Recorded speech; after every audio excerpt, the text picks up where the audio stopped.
आहे. तर आज आपण नेत्ररोग निदानामधील एक छोटासा पॉईंट आहे व्याधीचा, जो की आपण सेकंड इयरला रोग निदानमध्ये बघितलेला आहे. त्यामध्ये कसं सांगितलं आहे, सुश्रुतांनी काय सांगितलं आहे, तच्चं दुःखम त्रिविधम आध्यात्मिकम आदिभौतिकम आदिदैविकम. ही 3 प्रकारचे मुख्य व्याधीचे टाईप्स आहेत: आध्यात्मिक, आदिभौतिक आणि आदिदैविक. तत्तु सप्तविधे व्याधी उपनिपतती ते पुनः सप्तविधा व्याधयः तद्यथा. किती 7 टाईप्स परत सांगितले त्यांनी: आदिबलप्रावृत, जन्मबलप्रावृत, दोषबलप्रावृत, संघातबलप्रावृत्तः, कालबलप्रावृत्तः, दैवबलप्रावृत्तः आणि स्वभावबलप्रावृत्तः इति. सुश्रुत संहितेमध्ये सांगितलेला श्लोक आहे. तर त्याच्यामध्ये काय सांगितले, आदिबल सांगितलं आहे, जन्मबल, दोषबल, संघातबल, प्रावृत्तबल, कालबल, दैवबल, स्वभावबल. हे 7 टाईप्स ऑफ व्याधी वेगळे परत त्यांनी सांगितले. हा त्याने त्याच्या कोरिलेशनमध्ये एक चार्ट दिला आहे. आदिबलाचं जसं जर आपण समजा एक्झाम्पल्स बघितले तर रक्तार्श, पिंगाक्ष, शुक्लाक्ष अशा वगैरे. जन्मबलमध्ये बघितलं तर अनाक्ष आहे. दोषबलमध्ये बघितलं तर वातच्या विषंध्य. हे जास्त फर्स्ट इयरला झाले त्यामुळं काही जास्त एक्सप्लेन, म्हणजे सेकंड इयरला झालेलं आहे, त्यामुळं काही एक्सप्लेन करायची गरज नाही. स्क्रीनशॉट मारून परत तुम्ही रीड करू शकता.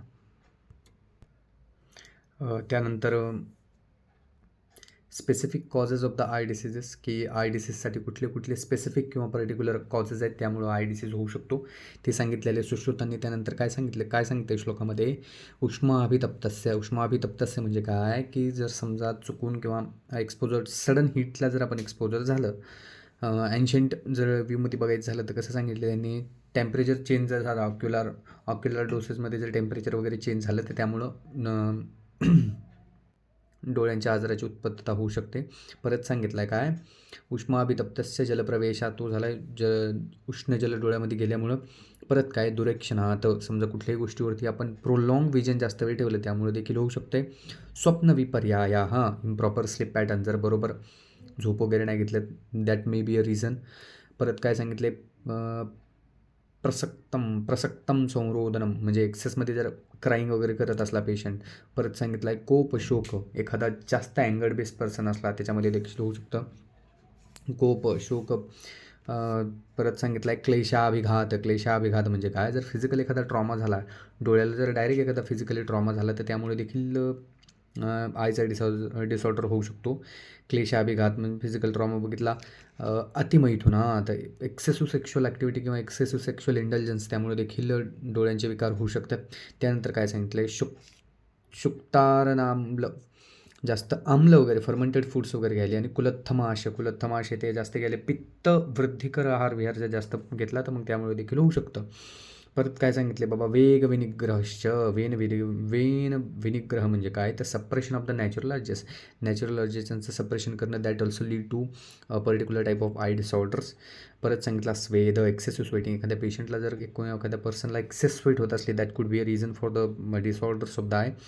परत सांगितलं आहे धूमनिषेवन, एक्सपोजर टू द आपलं स्मोक, एखादा स्मोक कंटिन्युअसली जर डोळ्यामध्ये जात असेल तर that could be a reason. परत सांगितलं आहे छर्देर विघातद्वयनात अतियोगात, वमनात अतियोगात, समजा वमनाचा जर अतियोग झाला तर that could be also access झालं किंवा सप्रेशन जर केलं तर ते देखील एखादं कारण असू शकतं. बाष्पग्रह म्हणजे काय, तर सप्रेशन ऑफ द टीयर्स, एखाद्या पर्सनला रडणे आले आणि तो जर नसेल रडत, मन मोकळं नसेल करत, तर that could be also reason. परत सांगितलं सूक्ष्म निरीक्षण, कुठल्याही गोष्टीवरती सूक्ष्मरित्या आपण जर समजा एखादी बारीक वस्तू कंटिन्युअसली बघण्याचा प्रयत्न केला तर त्यामुळे देखील आय डिसऑर्डर होऊ शकतो. आणि परत नेक्स्ट पॉईंट सांगितलेलं आहे, पॅटर्न बेसिसचा पॉईंट सांगितलेले त्यांनी, पण ते आपल्याला मोस्टली माहितीच आहे. Harmful uses of the I pattern कसे सांगितले त्यांनी, की बाबा एक्सेसिव्ह यूज, इन्सफिशियंट यूज आणि इम्प्रॉपर यूज, म्हणजे अयोग, अतियोग आणि मिथ्यायोग, ह्या 3 गोष्टी देखील additionally could be the cause for the disease of the I.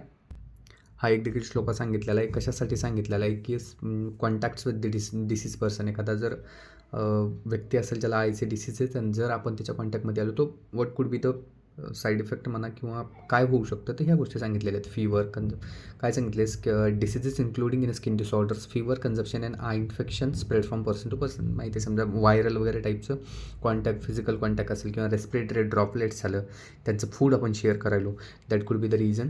आणि त्या एका व्यक्तीपासून दुसऱ्या व्यक्तीपर्यंत ते ट्रान्सफर होऊ शकतं.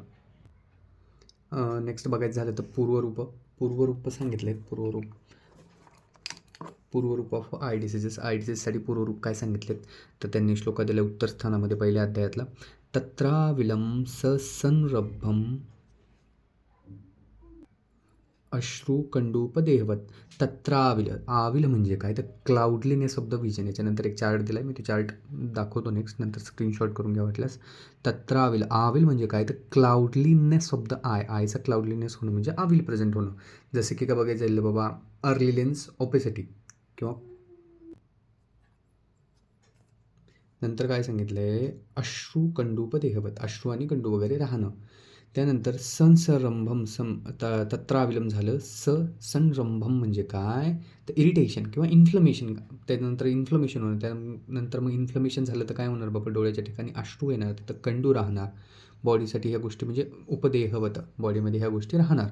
परत काय सांगितलं आहे, गुरुषातोद रागात ज्वेष्ठू, रागात तेर म्हणजे काय बाबा तर रेडनेस राहणार बरोबर, आणि डिस्कलरेशन त्या व्यक्तलक्षण, हे काही लक्षणं त्यामध्ये राहणार. अश्रुकंडूपदेहवत म्हणजे काय, टिअरिंग, इचिंग आणि डिस्चार्ज वगैरे सांगितलं आहे. परत काय सशूल, तिथे पेन राहणार, शूल राहणार बरोबर. वर्त्मकोशेषू, वर्त्मकोशेषू म्हणजे काय बाबा तर आयलिड्स, जे काय आयलिड आणि जे सॉकेट आहे डोळ्याचा तिथं पेन राहणार. परत काय सांगितलं आहे तर शुकपूर्वाभमेव. शुकपूर्वाभमेव म्हणजे काय तर मी मगाशी सांगितलं तसं काय तर वर्त्मकोशेषू म्हणजे आयलिड्स, आणि शुकपूर्वा म्हणजे काय तर त्याचं जर राऊंड सर्कल आहे, सॉकेट आहे आयबॉलचं, तिथं त्याला पेन होणं. परत काय सांगितलं आहे मग, वहिन्यम मानम रूपेच क्रियास्वक्षी यथापुरम. क्रियास्वक्षी यथापुरम म्हणजे काय तर आयला फटीग राहणं, ड्रायनेस राहणं आणि अफेक्टिंग द फंक्शन्स, आणि डोळ्याचे जे काही प्रॉपर फंक्शन असते त्याला प्रॉपरली न होऊ देणं. दिस कुड बी द पूर्वरूपास जे काही डोळ्याचे होणारे आजार आहेत त्याच्यासाठी हे पूर्वरूप आहे. हा असा चार्ट दिलेला आहे.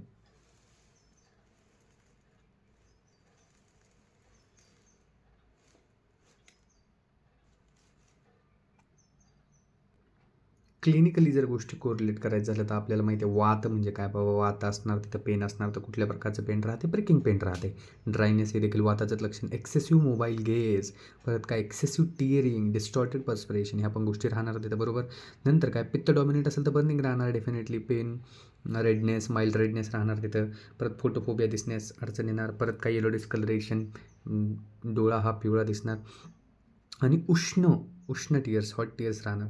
कफ डॉमिनेट म्हटलं तर हेवीनेस राहणार, इचिंग, माइल्ड स्वेलिंग, वाईटिश डिस्चार्ज आणि स्टिकी सेन्सेशन. या पण म्हणजे जे काही वाताचे लक्षण आहेत मोस्ट ऑफ ते फक्त त्या डिसीजचे रिलेटेड, त्या लोकेशनचे रिलेटेड ह्या गोष्टी सगळ्या राहणार.